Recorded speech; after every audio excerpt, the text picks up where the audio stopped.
नमस्कार दोस्तों, स्वागत है आपका डीप नॉलेज में। आज मैं कुछ बात करना चाहता हूँ ऑब्सेसिव कंपल्सिव डिसऑर्डर के बारे में। मैं साइकियाट्रिस्ट नहीं हूँ, मैं पेशे से रेडियोलॉजिस्ट हूँ। मेरा पेशा है अल्ट्रासाउंड, सीटी स्कैन, एमआरआई, इस तरह की टेस्ट्स को स्टडी करना और रिपोर्ट्स बनाना। लेकिन फिर भी चूँकि मेरा इंटरेस्ट है स्पिरिचुअलिटी में, साइकोलॉजी में, और हम लोग बहुत सी किताबें पढ़ते हैं, तो इस टॉपिक पे मैं आज बात करना चाहता हूँ। और एक स्टूडेंट ने एक प्रॉब्लम शेयर की और उसी में से ये वीडियो निकला। उन्होंने बताया कि रिसेंट टाइम में उनको बहुत ज़्यादा गुस्सा आता है भगवान के ऊपर, और वो बहुत गालियाँ देते हैं जब अकेले होते हैं। तो इस चीज़ को बोला जाता है ब्लास्फेमी। ये एक टर्म है जिसका मतलब है ईश्वर निंदा। और जब ब्लास्फेमी ओसीडी बन जाती है, मतलब भगवान की निंदा करना एक हमारे मेंटल बीमारी बन जाती है, तो लाइफ टॉर्चरस हो जाती है। तो इसके बारे में मैं कुछ पॉइंट्स बताना चाहता हूँ। सबसे पहले तो आप ये समझिए कि ओसीडी या ब्लास्फेमी अपने आप में कुछ नहीं है, इंट्रूसिव थॉट्स हैं। ओसीडी मतलब इंट्रूसिव थॉट्स। आपके ब्रेन में थॉट्स ऐसे चलते हैं जैसे आपके सर से गर्मी में पसीना निकलता है। तो एक आध बार निकले तो ठीक है, लेकिन बार बार अगर निकल रहा है तो बहुत परेशान करता है। और किस टाइप के इंट्रूसिव थॉट्स आते हैं? डिस्ट्रेसिंग, परेशान करने वाले थॉट्स, जो कि रिलीजन से या स्पिरिचुअल थीम से होते हैं। मतलब आप किसी भगवान की पूजा करते हैं और उसके बारे में आपको बहुत गुस्सा आता है। दूसरा पॉइंट वो है फियर और एंग्जाइटी।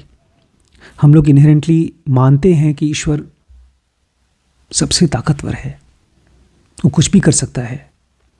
और साथ ही साथ हमने ये भी देखा है कि अगर हम किसी छोटे मोटे इंसान के साथ भी, किसी बच्चे के साथ भी लड़ाई करते हैं, उसकी बुराई करते हैं, तो वो भी रिवर्ट बैक करता है, वो भी रिएक्ट करता है।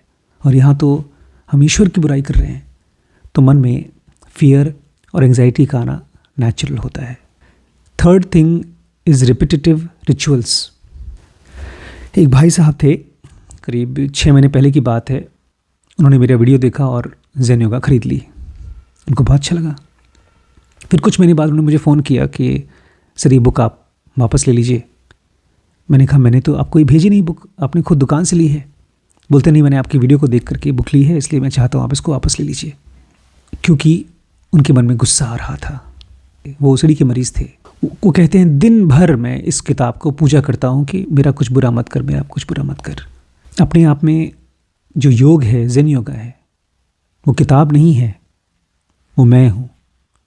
जब तक डॉक्टर सहर इस दुनिया में थे वो थे, अब वो चले गए, तो उन्होंने उस पूरे ज्ञान को मेरे अंदर में ट्रांसफ़र कर दिया है।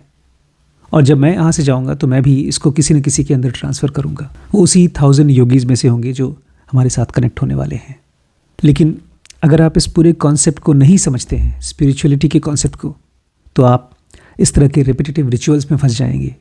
आज की डेट में ऑलमोस्ट हर बंदा, चाहे वो किसी भगवान की या किसी ईश्वर की या किसी किताब की पूजा करता हो, वो जानता ही नहीं है कि वो क्या होती है स्पिरिचुअलिटी। वो केवल रिचुअल्स फॉलो करता है। एक आम आदमी जब मंदिर में जाके पूजा करता है या कोई अगरबत्ती जलाता है या नमाज़ पढ़ता है या चर्च में जाके प्रार्थना करता है, तो नॉर्मल चीज़ है, वो घर वापस आ जाता है। लेकिन एक ओसीडी का मरीज़ जब प्रे करता है तो बहुत डर के मारे करता है, और बार बार करता है, बहुत बार करता है, क्योंकि उसको पता है कि उसने कोई बहुत बुरा चीज़ कर दिया है, भगवान को बुरा भला बोला है, उसको साफ करने के लिए पूजा कर रहा है। चौथी चीज़ है इम्पैक्ट ऑन डेली लाइफ। ये जो ब्लास्फेमस ओसीडी होता है, ये हमारी नॉर्मल फंक्शनिंग को पूरी तरह से तहस नहस कर देता है। इसमें आपके रिलेशनशिप, आपका ऑफिस का काम या ओवरऑल क्वालिटी ऑफ लाइफ ख़राब हो जाती है। होता क्यों है ये होता है पर्सनल वैल्यू क्लैश। हमारी अपनी एक मॉरल बिलीफ है अच्छाई की और बुराई की। जो लोग क्रिमिनल होते हैं वो बिलीफ ख़त्म हो जाती है, उनके हिसाब से कोई भी चीज़ दुनिया में बुरी नहीं है। और जो लोग नॉर्मल होते हैं उनके हिसाब से कुछ चीज़ें बहुत बुरी होती हैं, उनको पता नहीं कि बुरा क्यों है। किसी के साथ गाली गलौज नहीं करना चाहिए, क्यों नहीं करना चाहिए उनको पता नहीं, लेकिन एक फर्म बिलीफ है कि ऐसा नहीं करना चाहिए। लेकिन साथ ही साथ उनके ही माइंड का एक हिस्सा गाली दे रहा है, बुराई कर रहा है। इसको बोलते हैं पर्सनल वैल्यू क्लैश। तो एक तरह से उनके ही ब्रेन में 2 पार्टीज़ हो गई हैं, 2 देश हो गए हैं, और वो एक दूसरे के साथ लड़ाई कर रहे हैं। छठा पॉइंट ये है कि ये थॉट्स जो होते हैं वो बहुत परसिस्टेंट होते हैं, वो बार बार आते हैं। आप उनको हटाने की कोशिश करेंगे तब भी आते रहते हैं, और इसी की वजह से एक आदमी सफ़र करता है फीलिंग ऑफ गिल्ट। ये ऑटोमेटिक होता है। जैसे आप पानी में रहें बहुत देर तक तो आपके स्किन में झुर्रियाँ आ जाती हैं, क्योंकि पानी का ट्रांसफ़र होता है। देखा नहीं कैसा हो जाता है स्किन। ठीक ऐसे ही बहुत देर तक जब आपके मन में कोई ब्लास्फेमस, ईश्वर निंदा जैसी थॉट्स आएंगे तो उसका असर होता है, वो आपके मन में गिल्ट प्रोड्यूस कर देता है। इसीलिए ऐसे लोग पंडितों के चक्कर में, शास्त्रियों के चक्कर में, गुरुओं के चक्कर में, ज्योतिषों के चक्कर में फंस जाते हैं। ऐसे लोगों को ज़रूरत होती है कॉग्निटिव बिहेवियरल थेरेपी की, एक ऐसे साइकोलॉजिस्ट की जो उनको ध्यान से सुन सके, या एक ऐसे स्पिरिचुअल टीचर की जो उनको जेन्युइनली उंगली पकड़ के थॉट्स के साथ डील करना सिखाए, जो हम लोग ज़ुनुगा में आपको सिखाते हैं। ऐसे आदमी को ज़रूरत होती है ERP की, एक्सपोजर एंड रिस्पॉन्स प्रिवेंशन की। इसके साथ साथ आपको मेडिकेशन की भी ज़रूरत होती है, जो कि एक ट्रेंड क्वालिफाइड साइकेट्रिस्ट दे सकता है।